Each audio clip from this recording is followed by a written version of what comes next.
আজ আমি আপনাদের সাথে একটা কুলের আচারের রেসিপি শেয়ার করছি। সবার প্রথমে আমি কুলের বোটাগুলোকে ছাড়িয়ে ভালো করে জল দিয়ে ধুয়ে নিয়েছি। এবার এই আচারের জন্য একটা মশলা বানিয়ে নিচ্ছি। এর জন্য আমি এগুলোকে একটু ড্রাই রোস্ট করে নিচ্ছি। এর মধ্যে আছে ধনে আছে, মেথি আছে, শুকনো লঙ্কা আর হচ্ছে মৌরি। এগুলোকে একটু ভালো করে ড্রাই রোস্ট করে নেব। ভাজা মশলাটা থেকে খুব সুন্দর একটা স্মেল বার হয়েছে। এবারে আমি এটাকে নামিয়ে ঠান্ডা করে মিক্সিতে পেস্ট করে নেব। আমি নামিয়ে নিয়েছি। এবার এটাকে ঠান্ডা হওয়ার জন্য একটু রেখে দেবো। এবার আমি কড়াইয়ে পরিমাণ মতো সরষের তেল দিয়ে দিচ্ছি।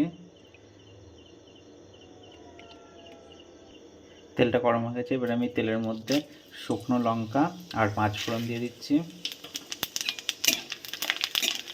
দেখুন মশলাটা ভাজা ভাজা হয়ে গেছে। এবার আমি কুলগুলোকে ধুয়ে রাখা কুলগুলোর মধ্যে আমি সব কুলগুলো দিয়ে দিয়েছি। এবার ভালো করে মিশিয়ে নিতে হবে। এবার আমি এর মধ্যে লবণ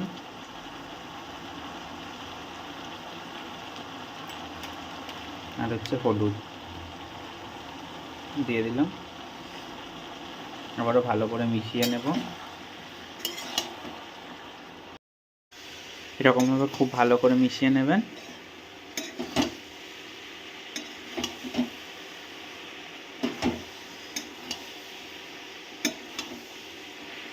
এবার আমি এর মধ্যে চিনি দিয়ে দেব। আপনারা চাইলে গুড় দিয়েও করতে পারেন, কিন্তু আমি এটাকে চিনি দিয়েই করব। তাই চিনিটাকে আমি দিয়ে দিলাম। আবারও ভালো করে মিশিয়ে নিতে হবে।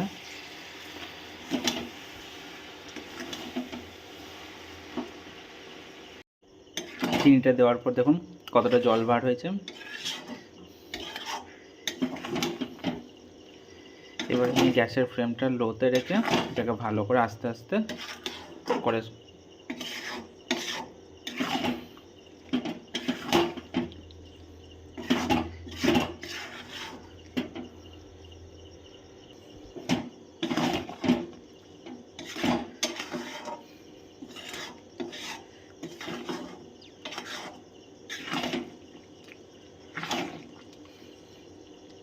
এবার আমি গ্যাসের ফ্লেমটাকে একটুখানি কমিয়ে দিয়ে এটাকে সেদ্ধ হতে দেব।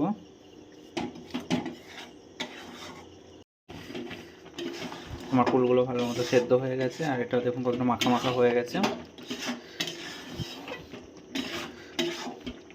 কুলের আচারটা মোটামুটি আমার হয়ে গেছে। এবার আমি যে ভাজা মশলাটা করে রেখেছিলাম এটাকে আমি আচারের মধ্যে দিয়ে দেব।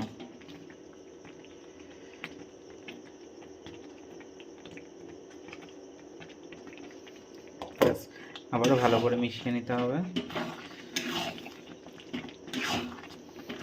আর কালারটা দেখুন কতটা সুন্দর এসছে।